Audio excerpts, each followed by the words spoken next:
আজকে আমরা একটা নতুন চ্যাপ্টার স্টার্ট করছি, সেটা হচ্ছে রিকম্বিনেশন। রিকম্বিনেশন হচ্ছে সেই প্রসেস যেখানে দুইটা ডিফারেন্ট ডিএনএ যদি থাকে, মানে দুইটা ডিফারেন্ট ডিএনএ মলিকিউল যদি থাকে, আর তাদের মধ্যে যদি সাফিসিয়েন্ট সিকোয়েন্সের মিল থাকে, তখন দেখা যায় যে তারা অনেক সময় একটা ডিএনএ আরেকটা ডিএনএ এর সাথে কম্বাইন করে ফেলে, যেটাকে বলা হয় হচ্ছে রিকম্বিনেশন প্রসেস। তো এই রিকম্বিনেশন প্রসেসটা হলো যে দুইটা সিকোয়েন্সের মধ্যে যদি মোটামুটি মিল থাকে, মানে মনে করো যে 70% বা তার চাইতে বেশি মিল, তখন দেখা যায় যে এই ডিএনএ দুটার মধ্যে একটা কম্বিনেশন হয়, হয়ে নতুন কোনো একটা তোমার ডিএনএ সিকোয়েন্স তৈরি হয়। তো এই রিকম্বিনেশন প্রসেসটা হচ্ছে গিয়ে তোমার একটা মানে ভালো প্রসেস ফর ব্যাকটেরিয়া। কারণ এই প্রসেস যদি না হতো তাহলে দেখা যেত যে ব্যাকটেরিয়ার ইনফরমেশন যা ছিল সারা জীবন তাই থেকে যেত, কোনোদিনই ওর সিকোয়েন্স চেঞ্জ হতো না, আর ও সবসময় একটা স্পেসিফিক এনভায়রনমেন্টে বা একটা স্পেসিফিক কন্ডিশনে সার্ভাইভ করতে পারতো, আর কন্ডিশন চেঞ্জ হয়ে গেলেই ও আর সার্ভাইভ করতে পারতো না। যেমন মনে করো যে কোনো ব্যাকটেরিয়া যদি থ্রিওনিন নেগেটিভ থাকে, তাহলে তাকে সারা জীবন থ্রিওনিন প্রোভাইড করতে হবে, তা না হলে সে গ্রো করতে পারবে না। কিন্তু রিকম্বিনেশনের কারণে যদি সেই ব্যাকটেরিয়াটা থ্রিওনিন পজিটিভ হয়ে যায়, তখন দেখা যাবে যে ব্যাকটেরিয়াটা ঠিকই থ্রিওনিন না দিলেও গ্রো করতে পারছে। তো এই ধরনের রিকম্বিনেশন প্রসেস হচ্ছে ব্যাকটেরিয়ার জন্য অ্যাকচুয়ালি একটা ভালো প্রসেস, যেটা ব্যাকটেরিয়ার প্রপার্টিকে ওভার টাইম চেঞ্জ করতে হেল্প করে। রিকম্বিনেশন হওয়ার কারণেই ব্যাকটেরিয়া ইভলিউশনারি পটেনশিয়াল শো করে। ইভলিউশনারি পটেনশিয়াল মানে যে সময়ের সাথে সাথে যে ব্যাকটেরিয়ার মধ্যে ডিফারেন্ট টাইপের চেঞ্জ আসছে, এই এভলিউশনটা পসিবল হয়েছেই বিকজ অফ রিকম্বিনেশন। কারণ রিকম্বিনেশন হওয়ার কারণেই ব্যাকটেরিয়া ডিফারেন্ট সিকোয়েন্স অ্যাকোয়ার করেছে, আর যার কারণে তোমার ব্যাকটেরিয়ার মধ্যে চেঞ্জ আসছে। সো ইভলিউশনারিলি তুমি বলতে পারো যে এই টাইমে ও এটা ছিল, সময়ের সাথে সাথে এটা করতে পারছে, এরপরে এটা করতে পারছে, এভাবে আস্তে আস্তে তার মধ্যে একটা চেঞ্জ আসছে। সো ইভলিউশনারি যেই ইস্যুটা ব্যাকটেরিয়ার মধ্যে, সেটা রিকম্বিনেশনের কারণেই পসিবল হয়েছে, তা না হলে ওর মধ্যে কোনো ভ্যারিয়েশন আসতো না। আমাদের যেমন মায়োসিস এর সময় ক্রসিং ওভার হয়, তারপরে তোমার ধরো যে ক্রোম্যাটিড গুলো যখন সেপারেট হয় আমাদের ক্ষেত্রে, তখন কোন ক্রোম্যাটিডটা ইকুয়েট মেটাফেজে কোন জায়গায় গিয়ে ল্যান্ড করছে, সেটা পরে তোমার কোন গ্যামেটে গিয়ে বা কোন সেলে ট্রান্সফার হচ্ছে, সেটার উপরে তো তোমার ডিপেন্ড করে যে কোন প্রপার্টিটা কোন জায়গায় যাচ্ছে। আবার দুইটা হোমোলোগাস ক্রোমোজোম পাশাপাশি আসলে এদের মধ্যে ক্রসিং ওভারও হয়। সো ক্রসিং ওভারও একটা ভ্যারিয়েশন ইন্ট্রোডিউস করতে পারে, যেটা মানে দেখা যায় যে একই বাবা মায়ের ছেলে মেয়ে, অথচ দেখা যায় এক একজনের মানে ফিচার্স এক এক রকম হয়। এটার কারণেই হয়, এত ভ্যারিয়েশন এই জন্যই হয়। তা না হলে তা আইদার পুরাপুরি মায়ের মতন আর পুরাপুরি বাবার মতন হওয়ার কথা ছিল, কিন্তু সেটা তো হয় না। অ্যাকচুয়ালি দেখা যায় যে অনেক রকম ভ্যারিয়েশন আসে, 10 ভাই বোন দেখা যায় এক একজন এক রকম দেখতো, কারোর সাথে কারোর মিল নাই। তো এরকম এই জিনিসগুলা পসিবল হয় ডিএনএ এর মধ্যে চেঞ্জ আসে সেজন্য। আর ব্যাকটেরিয়া ডিএনএ এর মধ্যে চেঞ্জ আসে মেনলি ডিউ টু রিকম্বিনেশন, যে একটা বাইরের থেকে কোনো ডিএনএ আসলো, সেই ডিএনএটা ভিতরের ডিএনএটাকে রিপ্লেস করে ওর জায়গায় বসে গেল। সো ও তখন একটা নতুন কোনো ফিচার পেলো যেটা ওর মধ্যে আগে ছিল না। তো এটা হচ্ছে মোটামুটি যে রিকম্বিনেশনের ব্যাকগ্রাউন্ড। কিন্তু রিকম্বিনেশন আবার ব্যাকটেরিয়ার মধ্যে খুব বেশি এক্সটেন্সিভলি হয়ও না। কারণ যদি একটা ব্যাকটেরিয়ার মধ্যে টু মাচ রিকম্বিনেশন হয়, তখন দেখা যাবে যে ব্যাকটেরিয়ার আইডেন্টিটি আর নাই। সে আগে ইকোলাই ছিল, এমনই চেঞ্জ হয়ে গেছে যে সে এখন সিরোমোনাস হয়ে বসে আছে, এরকম একটা ব্যাপার হয়ে যাবে। তো কাজেই এত এক্সটেন্সিভ রিকম্বিনেশনও হয় না যে ব্যাকটেরিয়ার মধ্যে খুব অল্প সময় অনেক গ্রস চেঞ্জ আসবে। কিন্তু আবার রিকম্বিনেশন হয়ও ব্যাকটেরিয়ার মধ্যে এনাফ যাতে ব্যাকটেরিয়া ওর লাইফ টাইমে কিছু ভ্যারিয়েশন পেতে পারে। সো এটা হচ্ছে মোটামুটি তোমার রিকম্বিনেশনের যে ব্যাকগ্রাউন্ডটা।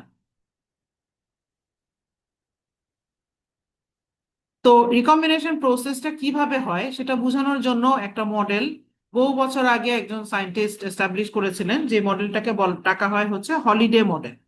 হলিডে হচ্ছে সায়েন্টিস্টের নাম। সেই সায়েন্টিস্ট এই মডেলটা প্রপোজ করেছিলেন যে এই মডেল দিয়ে রিকম্বিনেশন প্রসেসটা অ্যাকচুয়ালি দুইটা ডিএনএ এর মধ্যে হতে পারে। এখন রিকম্বিনেশন কিন্তু ব্যাকটেরিয়ার মানে নট নেসেসারিলি যে দুইটা ডিফারেন্ট ডিএনএ অলটুগেদার হতে হবে। এখানে ছবিতে দেখো যে ডিফারেন্ট ডিএনএ মলিকিউল হলে রিকম্বিনেশন হতে পারে। যেমন এ যে ডায়াগ্রামটা, এ ডায়াগ্রামে দেখো যে এখানে লেফট হ্যান্ড সাইডে যেটা দেখাচ্ছে, সেখানে এই পিঙ্ক ডিএনএটা আর গ্রে ডিএনএটার অল্প একটু জায়গায় সিকোয়েন্সে মিল আছে, যার জন্য এরোর নিচে দেখো যে অল্প একটু জায়গায় এক্সচেঞ্জ হচ্ছে। পিঙ্কটা অল্প একটু গ্রে সিকোয়েন্স পাচ্ছে আর গ্রেটা অল্প একটু পিঙ্ক সিকোয়েন্স পাচ্ছে। অর অল্টারনেটিভলি এমন হতে পারে যে একটা সিকোয়েন্স থেকে শুরু করে টানা বাকি পুরাটাই পিঙ্কের সাথে গ্রে মিলে যাচ্ছে, তখন দেখা যাবে যে পিঙ্ক কিছু দূর পরে যেখান থেকে মিল শুরু হচ্ছে সেখান থেকে পুরাটাই গ্রে কে পেয়ে যাচ্ছে, আর গ্রেও একইভাবে পুরাটাই পিঙ্ক কে পেয়ে যাচ্ছে। সো রিকম্বিনেশনে দুইটা ডিফারেন্ট মলিকিউলের মধ্যেও হতে পারে, সেখানে ছোটখাটো চেঞ্জও হতে পারে, আবার অনেক বড় চেঞ্জ হতে পারে। আবার একটা সেম মলিকিউলের মধ্যেও রিকম্বিনেশন হতে পারে। মনে করো যে একই ডিএনএ, সেই ডিএনএ দুইটা ডিফারেন্ট জায়গায় সিকোয়েন্সের মিল, তো ওই দুইটা মিল আলা রিজিয়নও নিজেদের মধ্যে রিকম্বিনেশন করতে পারে। যেটা তোমাদেরকে এর আগে আমি জিন ট্রান্সফার চ্যাপ্টারটা পড়ানোর সময় বলেছিলাম, যে যদি একটা ব্যাকটেরিয়া থ্রিওনিন প্লাস পায়, তাহলে থ্রিওনিন প্লাসটা ওর ক্রোমোজোমের মধ্যে কোনো একটা র্যান্ডম জায়গায় ইন্ট্রোডিউস হতে পারে।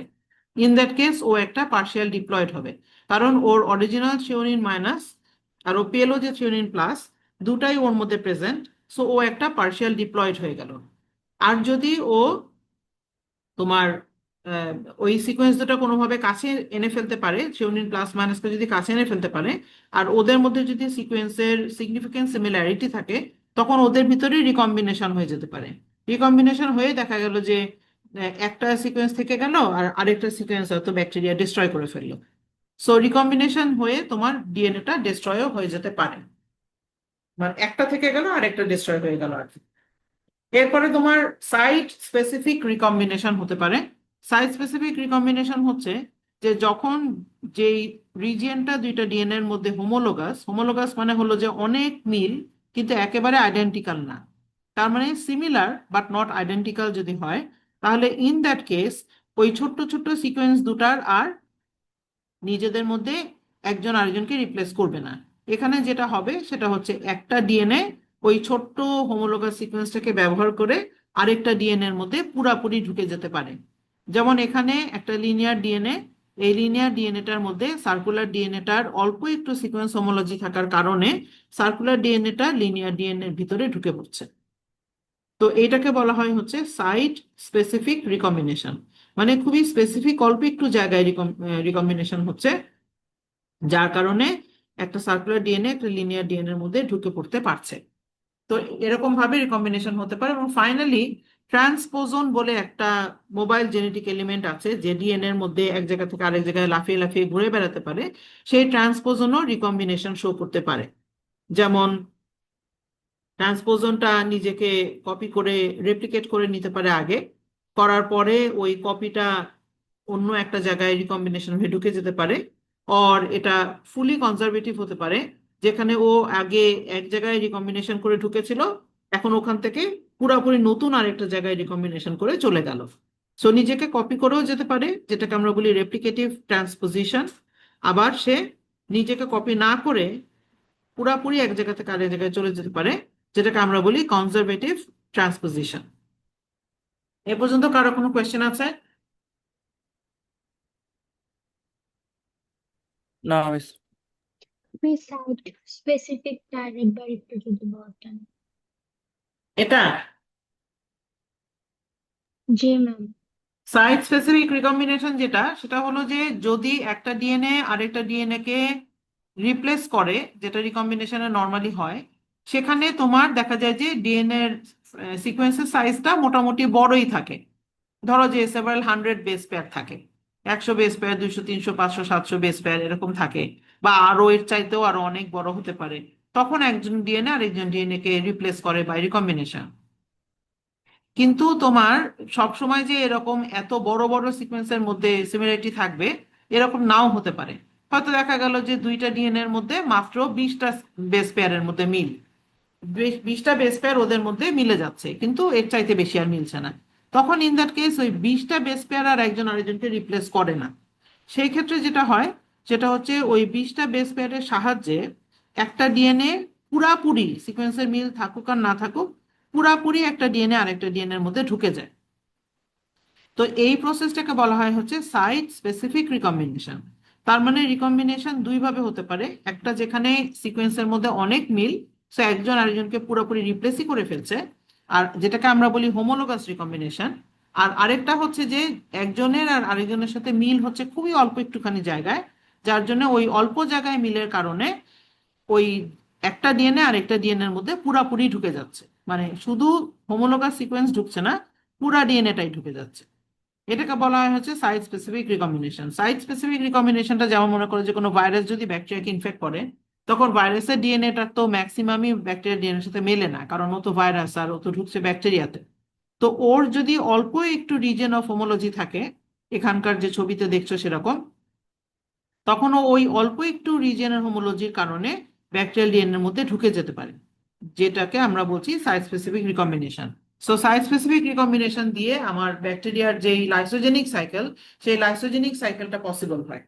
ও ওই লাইসোজেনিক সাইকেলে যে ব্যাকটেরিয়া ডিএনএর মধ্যে ঢুকে যাবে, সেই ঢুকে যাওয়ার কাজটা ও করতে পারে, কারণ ওর একটা পার্টিকুলার রিজনের সাথে ভাইরাসের একটা পার্টিকুলার রিজনের খুব বেশি হোমোলজি থাকে। এটাই হচ্ছে সাইট স্পেসিফিক রিকম্বিনেশন। এখন হলিডে মডেল, যেটা একটু আগে আমি বললাম, যেটা এক্সপ্লেন করে যে কিভাবে একটা ডিএনএ আরেকটা ডিএনএ এর মধ্যে ঢোকে, সেই মডেলটা আমরা একটু ছবি দিয়ে ডাইরেক্ট দেখি, তাহলে আমাদের বুঝতে সুবিধা হবে। তো হলিডে মডেলে যেটা এক্সপ্লেন করে সেটা হচ্ছে যে দুইটা ডিএনএ যদি পাশাপাশি আসে, তাহলে কিভাবে একটা ডিএনএ আরেকটা ডিএনএ এর মধ্যে ঢুকে যেতে পারে। তো এখানে দেখো যে দুইটা ডিএনএ আসলো পাশাপাশি, একটা লাল ডিএনএ একটা নীল ডিএনএ। লাল ডিএনএটাকে আমরা ক্যাপিটাল এ বি দিয়ে দেখাচ্ছি, আর নীল ডিএনএটাকে আমরা স্মল এ বি দিয়ে দেখাচ্ছি। তো এই ক্যাপিটাল এ বি আর স্মল এ বি আলা ডিএনএ দুটো যখন পাশাপাশি আসে, তখন এদের হোমোলোগাস সিকোয়েন্স গুলো যখন পাশাপাশি আসে, তখন হোমোলোগাস সিকোয়েন্স গুলোর মধ্যে একটা এক্সচেঞ্জ হয়। তো এক্সচেঞ্জ হওয়ার জন্য যেটা হয় সেটা হচ্ছে, আমি যদি আরেকটু জুম ইন করি, তাহলে দেখো যে এই দুইটা ডিএনএ এর মধ্যেই একটা জায়গায় এদের প্রত্যেকের একটা করে জায়গায় একটা করে কাট হচ্ছে। এই যে দেখো এখানে নীল ডিএনএ লাল ডিএনএ এর মাঝখানে গ্যাপ, আর নিচে লাল ডিএনএ আর নীল ডিএনএ এর মাঝখানে গ্যাপ। তার মানে গ্যাপটা কিভাবে হলো? লাল ডিএনএটাকে কেউ একটা স্ট্র্যান্ড কেটে দিল, আর নীল ডিএনএটার মধ্যেও কেউ একটা স্ট্র্যান্ডকে কেটে দিল। কেটে দিলে কি হলো? নীল ডিএনএটা ওই পার্টিকুলার স্ট্র্যান্ডটা লাল ডিএনএ কাছে চলে গেল, আর লাল ডিএনএ এর ওই একটা স্ট্র্যান্ড নীল ডিএনএ কাছে চলে আসলো। তার মানে যেখান থেকে ওদের হোমোলোগাস সিকোয়েন্স শুরু হলো, সেইখানে আগে একটা কাট হলো। কাট হওয়ার পরে ওরা দুইজন সিমিলার সিকোয়েন্স অপোজিট ডিএনএ কে ইনভেড করা শুরু করলো। লালটা নীলটাকে ইনভেড করলো, আর নীলটা লালটাকে ইনভেড করলো। এখন ইনভেট করার পরে এই প্রসেসটা যদি কন্টিনিউ হতে হয়, তাহলে এই গ্যাপটাকে আগে সিল হতে হবে। এই গ্যাপ সহ এই প্রসেস কন্টিনিউ হতে পারবে না। তো তোমরা জানো যে ডিএনএ এর ব্যাকবোনে যদি কোনো রকমের গ্যাপ থাকে, তাহলে সেই গ্যাপটাকে ফিল আপ করতে পারে হচ্ছে লাইগেজ এনজাইম। তাহলে এখানে লাইগেজ এনজাইম এই গ্যাপটাকে ফিল আপ করে দিচ্ছে, যার কারণে নেক্সট স্টেপে দেখো যে গ্যাপটা আর নাই। তো এই যে একটা স্ট্রাকচার তৈরি হলো, যেখানে দুইটা ডিফারেন্ট ডিএনএ মলিকিউল কোনোভাবে নিজেদের মধ্যে কোভ্যালেন্টলি বন্ডেড হয়ে থাকছে, এই স্ট্রাকচারটাকে বলা হয় হচ্ছে হলিডে স্ট্রাকচার। কারণ এই স্ট্রাকচারটা প্রপোজ করেছিলেন সায়েন্টিস্ট হলিডে, ওনার নামই হলিডে, সেই জন্য আমরা এই স্ট্রাকচারটাকে হলিডে স্ট্রাকচার ডাকি। তার মানে ওভারঅল ঘটনাটা কি হলো? এখানে দুইটা ডিএনএ ছিল, দুইটা ডিএনএ এর মধ্যে কোনো একটা সিকোয়েন্সে হোমোলজি ছিল, অনেক মিল ছিল। তো সিকোয়েন্স দুটা পাশাপাশি আসলো, হোমোলোগাস সিকোয়েন্স দুটা আসার পরে দুইটা ডিএনএ এর মধ্যেই একটা করে সিঙ্গেল স্ট্র্যান্ডেড কাট হলো। সিঙ্গেল স্ট্র্যান্ডেড কাট হওয়ার পরে একটা ডিএনএ আরেকটা ডিএনএ কে ইনভেড করা শুরু করলো। ইনভেড করা শুরু করলে ওই গ্যাপটাকে আগে ঠিক করতে হবে। সো গ্যাপটাকে ঠিক করবে হচ্ছে, সিল করবে হচ্ছে লাইগেজ এনজাইম। তাহলে এখন দুইটা ডিএনএ একজন আরেকজনের সাথে কোভ্যালেন্টলি লিঙ্কড হয়ে গেল। এই স্ট্রাকচারটাকে বলা হয় হচ্ছে হলিডে স্ট্রাকচার। তো এই যে মিল আলা যে রিজিয়নটা, এই রিজিয়নটা এরা দুজন দুজনকে কন্টিনিউ করবে শেয়ার করা, মানে রেড ডিএনএ ওর হোমোলোগাস সিকোয়েন্স নীলকে দিতেই থাকবে, আর নীল ডিএনএও ওর হোমোলোগাস সিকোয়েন্স রেডকে দিতেই থাকবে, যতক্ষণ পর্যন্ত না ওদের হোমোলোগাস সিকোয়েন্সের লেন্থটা শেষ হয়ে যায়। যতক্ষণ পর্যন্ত ওদের ভিতরে হোমোলজি আছে, মিল আছে, ততক্ষণ পর্যন্ত ওরা এই এক্সচেঞ্জটা কন্টিনিউ করবে। যেই পয়েন্টে এসে মিলটা শেষ হয়ে যাবে, সেই পয়েন্টে এসে স্ট্র্যান্ড এক্সচেঞ্জও স্টপ হয়ে যাবে। তাহলে তোমার এই যে মাঝখানে যেই মানে কানেকশনটা হলো, এটাকে আমরা বলি হচ্ছে ব্রাঞ্চ। সো হলিডে স্ট্রাকচারের মাঝখানে যে কানেকশনটা এক্সটা, এটা হচ্ছে একটা ব্রাঞ্চ। এই এক্সটা দেখো ব্রাঞ্চ করে দূর থেকে সামনের দিকে চলে আসছে। সো এই প্রসেসটাকে আমরা বলি হচ্ছে ব্রাঞ্চ মাইগ্রেশন। তো ব্রাঞ্চ মাইগ্রেশন করার পরে যখন হোমোলজি শেষ হয়ে গেল, যখন এদের মধ্যে আর ফার্দার আর কোনো মিল নাই, তখন এই ডিএনএ দুটো চাইবে যে এরা একজন আরেকজনের কাছ থেকে সেপারেট হয়ে যাবে, কারণ দুইটা ডিএনএ এর মধ্যে স্ট্র্যান্ড এক্সচেঞ্জ হতে গেলে এখানে অনেক এনার্জির দরকার হয়, আর এই ধরনের এনার্জি রিকোয়ারিং প্রসেস সেলের মধ্যে বেশিক্ষণ টিকতে পারে না। তো যার জন্য একটা ডিএনএ আরেকটা ডিএনএ থেকে সেপারেট হয়ে যাওয়ার চেষ্টা করবে। তো সেপারেট হতে গেলে এই ডিএনএ দুটা, এই যে উপরের ক্যাপিটাল এ বি, ও হচ্ছে টুইস্ট করে একদিকে সরে যাবে, আর স্মল এ বি যেটা, সে টুইস্ট করে আরেকদিকে সরে যাবে। সরে গিয়ে ওরা দুজন একজন আরেকজনের কাছ থেকে সেপারেট হওয়ার চেষ্টা করবে। এখন সেপারেশন হওয়ার প্রসেসটাকে বলা হয় রেজলিউশন, মানে ওরা দুজন দুজনকে রিজলভ করছে, একজন আরেকজনের কাছ থেকে সেপারেট করছে। তো এই রেজলিউশনটা হরাইজন্টাল রেজলিউশনও হতে পারে, আবার ভার্টিক্যাল রেজলিউশনও হতে পারে। এটার মানে কি? এটার মানে হচ্ছে হরাইজন্টাল রেজলিউশন মানে তুমি ওপর থেকে নিচে কেটে দুইটা ডিএনএ কে আলাদা করে ফেলতে পারো, মানে টপ টু বটম যদি কাটো তাহলে ক্যাপিটাল এ স্মল বির সাথে চলে গেল, আর ক্যাপিটাল বি স্মল এর সাথে চলে গেল। এটা একটা অপশন যদি ভার্টিক্যাল রেজলিউশন হয়। আর আরেকটা অপশন হচ্ছে যদি হরাইজন্টাল রেজলিউশন হয়, দ্যাট ইজ তুমি এটাকে হরাইজন্টালি কাটছো। হরাইজন্টালি কাটলে ক্যাপিটাল এ ক্যাপিটাল বি এর সাথেই যাবে, স্মল এ স্মল বি এর সাথেই যাবে, যেটা অরিজিনালি ছিল। সো আমার এই যে টুইস্টেড স্ট্রাকচারটা হলো, যেটাকে আমি ডাকছি কাই ফর্ম, এই কাই ফর্মটাকে ডিসলভ করার আমার দুইটা উপায় আছে। একটা হচ্ছে আমি উপর থেকে নিচে কেটে আলাদা করে ফেলবো ডিএনএ দুটাকে, আরেকটা হচ্ছে আমি সাইড বাই সাইড কেটে আলাদা করব ডিএনএ দুটাকে। মানে আমি হরাইজন্টালি কাট করতে পারি, অর আমি ভার্টিক্যালি কাট করতে পারি। এখন যদি আমি ভার্টিক্যালি কাট করি তাহলে ক্যাপিটাল বি চলে যাচ্ছে স্মল এর সাথে। তার মানে ক্যাপিটাল বির যেখানে লাল স্ট্র্যান্ডটা শেষ হলো, সেই পয়েন্ট থেকে লাল স্ট্র্যান্ডটা ব্লু স্ট্র্যান্ডের সাথে জয়েন্ট হয়ে যাবে, জয়েন্ট হয়ে একটা ডিএনএ তৈরি করবে। যেখানে, সরি আমি এটা শেয়ারিংটা বন্ধ করে ফেললাম কোনোভাবে। যদি আমার ভার্টিক্যাল কাট হয়, ভার্টিক্যাল রেজলিউশন হয়, তাহলে ভার্টিক্যাল রেজলিউশনে আমার তোমার হচ্ছে যে বরাবর কাটছে আমি উপর থেকে নিচে। সো ডান দিকটা যদি দেখো তাহলে ডান দিকে ক্যাপিটাল বি এর যে লাল স্ট্র্যান্ডটা, সেইটা নিচের নীল স্ট্র্যান্ডের সাথে জোড়া লেগে যাবে, কারণ আমি উপর নিচে কাটাকাটি করলে তো এরা দুইটা, মানে দুই পাশে সরে যাবে। দুই পাশে সরে গেলে তখন ক্যাপিটাল বি এর লাল অংশটা নিচের যে নীল অংশ, স্মল এর যে নীল অংশ, সে নীল অংশের সাথে জোড়া লেগে যাবে। তার মানে এই ডিএনএটার মধ্যে বেশিরভাগই তোমার নীল রিজনটা থেকে যাচ্ছে। শুরুর দিকে লাল ছিল, ও তো লালের সাথে এক্সচেঞ্জ করে কিছুটা লাল পেয়েছিল, তো সেই লাল তো থাকবেই, আর বাকি অংশটা নীল থেকে যাবে। আর বাঁ দিকের ডিএনএটার বেলাতেও দেখা যাবে যে লালটা যেখানে কাটছে সোজা বরাবর হলে, লালটা যেখানে কাটা পড়ে যাচ্ছে, সেই কাটা পড়া জায়গাটায় ও নীলের সাথে জয়েন হবে। সো শুরুর দিকে লাল হয়ে পরের দিকে আবার নীল হয়ে যাবে। তার মানে এখানে তোমার টোটালি ওর ভিতরে স্ট্র্যান্ডের একটা এক্সচেঞ্জ হয়ে যাচ্ছে। স্ট্র্যান্ডের এক্সচেঞ্জ হয়ে যাচ্ছে মানে হলো যে যে আগে ছিল পুরাপুরি নীল, সে পেয়ে গেল খানিকটা, মানে অনেকটা লাল আর অল্প একটু নীল। আর যে আগে ছিল পুরাপুরি লাল, সে পেয়ে গেল অনেকটা নীল। তার মানে আমরা এই প্রসেসটাকে ডাকবো হচ্ছে রেসিপ্রোকাল স্ট্র্যান্ড এক্সচেঞ্জ। মানে ওরা একজন আরেকজনকে নিয়ে নিচ্ছে। লাল আগে পুরোপুরি লাল ছিল, তার অল্প একটু নীল পাওয়ার কথা ছিল বিকজ অফ হোমোলোগাস সিকোয়েন্স, যেটুকু সিকোয়েন্স হোমোলোগাস শুধু ওইটুকুই পাওয়ার কথা ছিল। কিন্তু দেখা গেল যে ভার্টিক্যালি কাটার কারণে ওর নিচের অংশটা পুরাপুরি নীল হয়ে গেল, কিন্তু ওর তো পুরাপুরি নীল হওয়ার কথা ছিল না, ওর ছিল অল্প একটুখানি নীল হওয়ার কথা। আর একইভাবে তোমার নীলটা তোমার শুধু অল্প একটুখানি লাল পাওয়ার কথা ছিল, কিন্তু এখানে দেখা গেল যে এই এ যেটা ক্যাপিটাল এ, ওই অংশটা পুরাপুরি লাল। তার মানে ওর অনেকটাই লাল ডিএনএ চলে আসছে, যেটাকে আমরা রেসিপ্রোকাল স্ট্র্যান্ড এক্সচেঞ্জ নামে ডাকছি। তো এখানে রেসিপ্রোকাল স্ট্র্যান্ড এক্সচেঞ্জ হলে ডিএনএটার মধ্যে অনেক বেশি চেঞ্জ আসবে, যেটা ওর মধ্যে আগে ছিল না। আর লেফট হ্যান্ড সাইডে যেটা দেখা যাচ্ছে হরাইজন্টাল রেজলিউশন, হরাইজন্টাল রেজলিউশন করলে খালি হোমোলোগাস সিকোয়েন্সটাই এক্সচেঞ্জ হবে। দ্যাট ইজ তোমার লালটা শুধু যেটুকু নীল হোমোলোগাস ছিল সেটুকুকেই পাবে, আর নীলটাও যেটুকু লাল হোমোলোগাস ছিল ওইটুকুকেই শুধু পাবে। তাহলে এখানে হরাইজন্টাল রেজলিউশন হলে আমার শুধু হোমোলোগাস সিকোয়েন্স এক্সচেঞ্জ হবে, whereas ভার্টিক্যাল রেজলিউশন হলে আমার পুরা একটা স্ট্র্যান্ডই এক্সচেঞ্জ হয়ে যাবে, যেটাকে বলা হচ্ছে গিয়ে তোমার রেসিপ্রোকাল স্ট্র্যান্ড এক্সচেঞ্জ।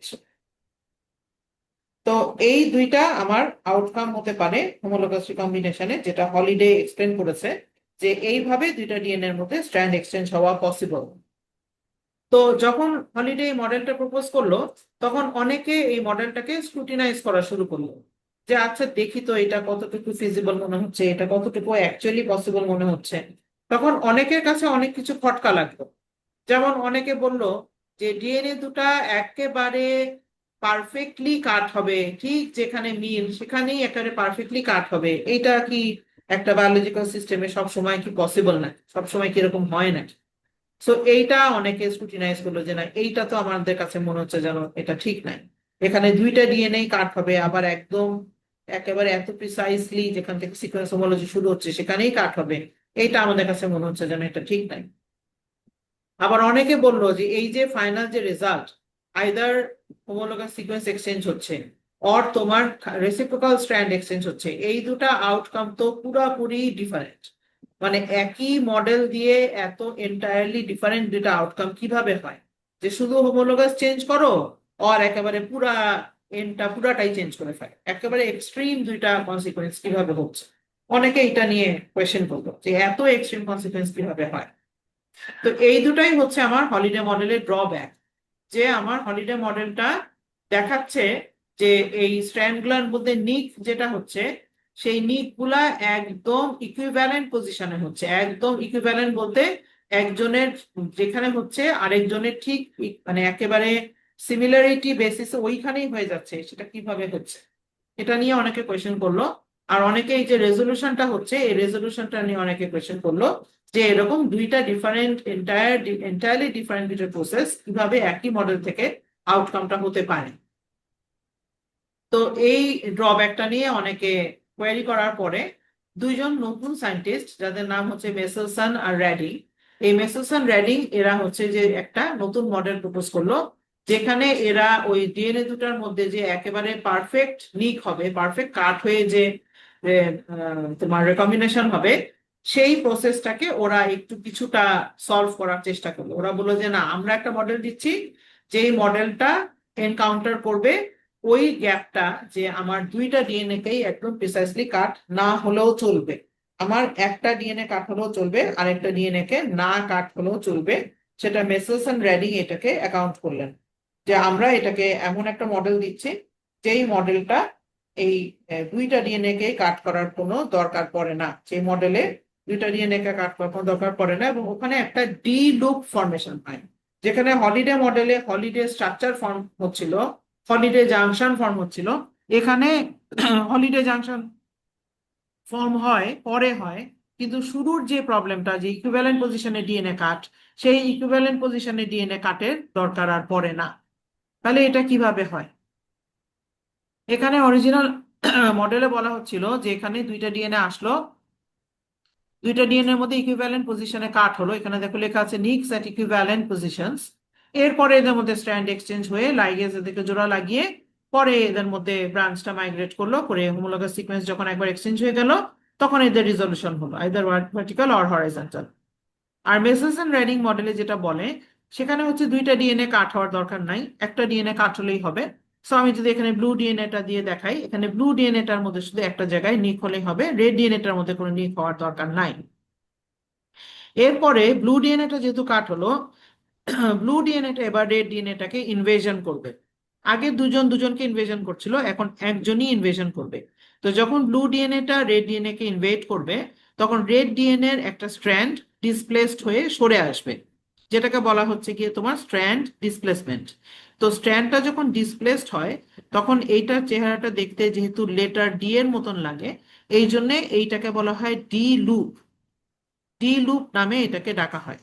তো যখন ডি লুপটা ফরমেশন হলো একবার, তখন কি হবে যে বেশিক্ষণ তো আর এইভাবে ডিএনএ সরে এই দিকে চলে আসতে পারবে না, কারণ ডিএনএ হচ্ছে একটা সুপার কয়েলড মলিকিউল। ওর যদি তুমি কোনো স্ট্র্যান্ড সেপারেশন করো, তখন ওর মধ্যে সুপার কয়েলটা আরো বেশি কয়েলড হয়ে যায়, সেখানে অনেক বেশি স্ট্রেস তৈরি হয়।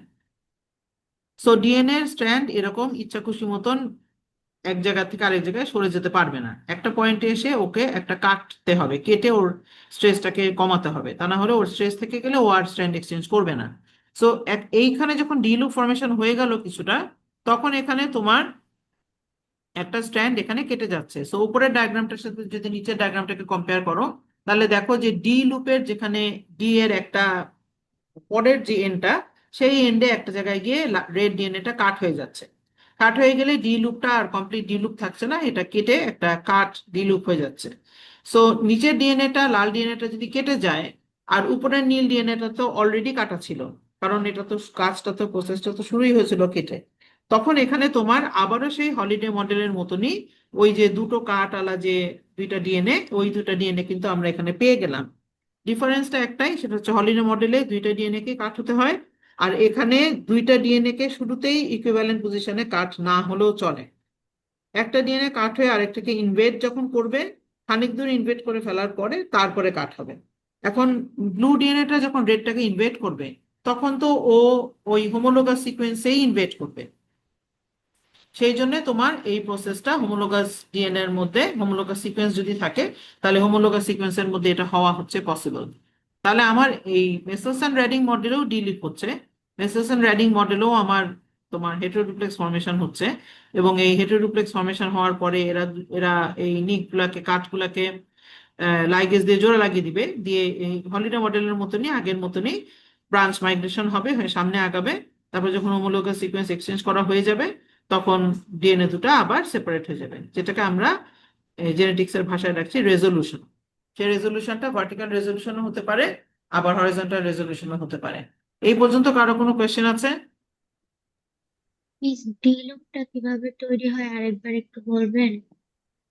ডি লুপটা হচ্ছে যে, যেহেতু রেড ডিএনএ থেকে খানিকটা স্ট্র্যান্ড ব্লু ডিএনএ রিপ্লেস করে দিচ্ছে, তো রেড ডিএনএ এর ওই যেই অংশটা ব্লু ডিএনএ রিপ্লেস করছে, সেই ডিএনএটা নিচের দিকে নেমে আসবে।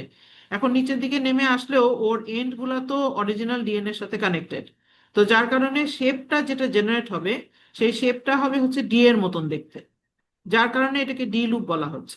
কিন্তু এই ডি ডি লুপটা বেশিক্ষণ স্টেবল হবে না, কারণ ওকে তৈরি করতে গিয়ে ডিএনএ এর মধ্যে অনেক স্ট্রেস তৈরি হবে।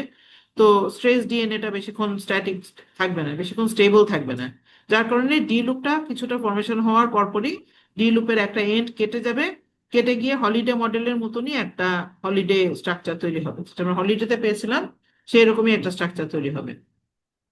তো এটাকে আমরা হেটেরোডুপ্লেক্স ডাকি এই জন্য, কারণ এখানে দুইটা different DNA molecule complex form করছে, সেই জন্য এই মলিকিউলটাকে ডাকা হয় হেটেরোডুপ্লেক্স। মানে এখানে ডুপ্লেক্স, দুইটা ডিফারেন্ট ম্যাম অবস্থায় ডিএনএ আছে, but they are different DNA molecules. বলো, ম্যাম বলো। ম্যাম এই যে যেখানে যে আমাদের নিকটা হচ্ছে, মানে যেখানে হচ্ছে আমাদের যে ব্লু স্ট্যান্ডে যেখানে কাটটা হচ্ছে, ওই কাটটা থেকে কি ডিলুপটা তৈরি হচ্ছে নাকি পরে থেকে হচ্ছে? কার্ডটা তোমার উপরের ডিএনএটাকে ডিলুপ ফর্মেশন করার জন্য ইনডিউস করছে, ওর কারণে লাল ডিএনএটা নিচের দিকে নামতে বাধ্য হচ্ছে, এবং বাধ্য হলে তখন ওখানে ডিলুপ ফর্মেশন হচ্ছে। সো কার্ডটা ডিলুপের ফর্মেশনটাকে ইনিশিয়েট করে দিচ্ছে, ওর কারণেই ডিলুপটা ফর্মেশন হচ্ছে। ক্লিয়ার তোমাদের কাছে এই পর্যন্ত?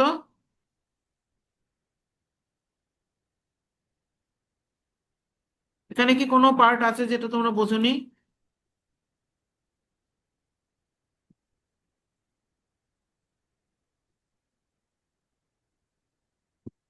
এসএসএন র্যাডিং মডেলটা বোঝোনি, এরকম কেউ আছো?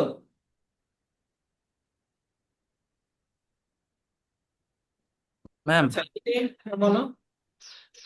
ম্যাম এই যে সেকেন্ড লাইন যেখানে হচ্ছে যে আমাদের স্ট্যান্ড ইনভেশন হয়েছে, এখানে হ্যাঁ, হচ্ছে যে আমাদের ডিলুপটা যে ফর্মেশন হয়েছে, পরে যে যে নিচে পার্টটাতে দেখা যাচ্ছে যে একটা রেড স্ট্যান্ড হচ্ছে উপরে এখনো কানেক্টেড আছে রেড ইয়ার সাথে, হ্যাঁ, সিকুয়েন্সটার সাথে। Means হ্যাঁ। এইটা পরে কেটে যাবে এবং হচ্ছে ওই জায়গাটাতে পরে আমাদের ডিএনএ লাইগেজ এসে দুটোকে অ্যাটাচ করে দিবে। না, এটা কাটবে না। এটা, এইটাই হচ্ছে তোমার হোমোলোগাস সিকোয়েন্সটা, যেখানে এখনো কাটেনি, সেই জায়গাটাই হচ্ছে হোমোলোগাস সিকোয়েন্সের বাকি অংশটা এখনো থেকে গিয়েছে ওখানে। আর যেখানে কেটে গিয়েছে, সেই কাটা জায়গাটাকে লাইগেজ জোড়া লাগিয়ে দিবে, কারণ এইরকম কাটা ডিএনএ বেশিক্ষণ মাইগ্রেট করবে না। সো লাইগেজ এসে আগে ওদের ওই গ্যাপটাকে জয়েন করে দিবে, আর ওইদিকে তোমার এই যে এক্সচেঞ্জটা, সেই এক্সচেঞ্জ প্রসেসটা কন্টিনিউ করতে থাকবে। তো এই জন্যই তোমার রেডের একটা অংশ স্টিল কানেক্টেড, কারণ যে অংশটা হোমোলোগাস কিন্তু এখনো ট্রান্সফার হয়নি, সেই অংশটা তো রেডের সাথে কানেক্টেড থাকতে হবে, কানেক্টেড না থাকলে তো রেড ওই অংশটাকে ট্রান্সফার করে সারতে পারবে না। এই জন্য রেডের একটা, যেখানে এক্সচেঞ্জ শুরু হচ্ছে, সেই জায়গায় গিয়ে দেখো রেডটা কেটে যাচ্ছে, কারণ তোমার ব্লু ডিএনএ যখন প্রসেস থেকে শুরু করলো ওখান থেকেই তো ডি লুপের ডান সাইডটা তৈরি হলো, ডান সাইডটা তৈরি হয়ে তারপরে স্ট্র্যান্ড নিচের দিকে আসতে থাকলো। তার মানে ডি লুপের রাইট সাইডটা হচ্ছে হোমোলোগাস ডিএনএ এক্সচেঞ্জ শুরু হওয়ার সাইড, আর লেফট সাইডটা হচ্ছে হোমোলোগাস ডিএনএ এখনো এক্সচেঞ্জ হয়ে শেষ হয়নি, সারেনি এখনো, সেই সাইড।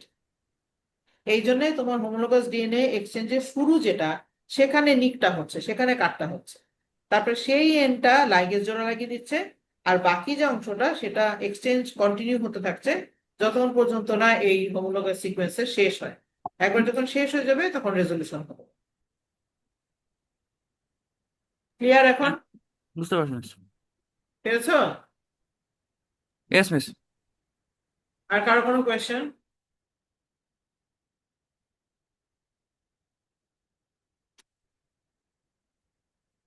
আচ্ছা, আর যদি কারো কোনো কোয়েশ্চেন না থাকে তাহলে আমি আজকে এখানে শেষ করে দিই, কারণ এরপরে যে সেকশনটা আছে সেই সেকশনটা হচ্ছে যে খুবই ডিটেইলড একটা সেকশন, অনেক কিছু বলা লাগবে। সো আমি ওই সেকশনে এখন না গিয়ে তোমাদের অ্যাটেন্ডেন্সটা নিয়ে নেই, অ্যাটেন্ডেন্সটা নিয়ে আমি আজকে ক্লাস শেষ করে দিই। ম্যাম ম্যাম আরেকটা লাস্ট কোশ্চেন ছিল। বলো। মিস বেসিক্যালি এখানে হচ্ছে কি শুধু একটা সিঙ্গেল স্ট্যান্ড থেকে প্রথমে ইনিশিয়েশনটা হচ্ছে, তাই না? হ্যাঁ, আচ্ছা মিস, এটাই। তাহলে তোমার ওই যে ইকুইভ্যালেন্ট পজিশনে কাটের আর দরকার নেই, একটাই কাট হলেই হলো। আগে তো দুটাতেই কাট হতে হচ্ছিল, একদম প্রিসাইসলি একদম এক্সাক্ট সেম জায়গায় দুজনের হতে হচ্ছিল। তো যার জন্য তোমার কাটটা হচ্ছে কিভাবে এত প্রিসাইসলি হচ্ছে এটা নিয়ে মানুষজন কোয়েশ্চেন করছিল, যে এত পারফেক্ট হচ্ছে কিভাবে। তখনই এই যে এই এটা মডেলটা আসলো, যে এই মডেলটা যদি আমি কনসিডার করি তাহলে ইন দ্যাট কেস আমার এই এত প্রিসাইজ কাট লাগে না, একজন কাটলেই হয়। যারা তোমাদের রোল কলটা আমি একটু নিচ্ছি, তো একটু অ্যাটেন্টিভ হলে ভালো হয়। Nishat Lubna, Nusrat Sultana, Yes, ma'am. Sushma Fabiha, Atkia Zaman, Present, ma'am. Mayesha Mubashira, Present, ma'am. Tamim, yes miss. Saifa, Present, ma'am. Rubaba, Present, ma'am.